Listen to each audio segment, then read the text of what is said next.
মানুষকে কিভাবে মানসিক রোগী বানিয়ে দেওয়া যায় সেটা খুব ভালো করেই জানে।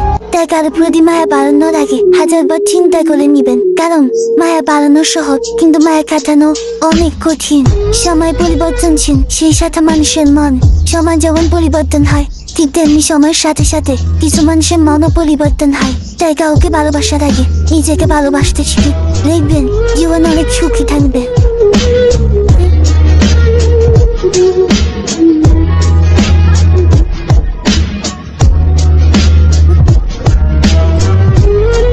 যে ছেলেটা তার টিফিনের টাকা বাঁচিয়ে সেই টাকা মোবাইলে রিচার্জ করে শুধুমাত্র তোমার সঙ্গে কথা বলে, সেই ছেলেটাকে কষ্ট দেওয়ার অধিকার তোমার নেই।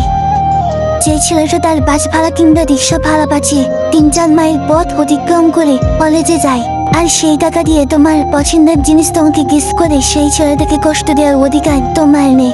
যে ছেলেটা বড় হওয়ার সাথে সাথে শুধুমাত্র তোমার ইতিবার দেখার জন্য কোনো এক রাস্তার মোড়ে দাঁড়িয়ে থাকে, সেই ছেলেটাকে ইগনোর করার অধিকার তোমার নেই। যে ছেলেটা তার ফেসবুকে কোনো কাজ না থাকা সত্ত্বেও দিনে 3-4 ঘন্টা তোমার একটি মেসেজের জন্য একই থাকে, সেই ছেলেটাকে তুমি আর ব্লক করতে পারো না। যে ছেলেটা তার মেয়ে বন্ধুদের সঙ্গে কথা বলা বন্ধ করে দিয়েছে শুধুমাত্র তুমি কষ্ট পাবে বলে, সেই ছেলেকে তুমি উপেক্ষা করতে পারো না।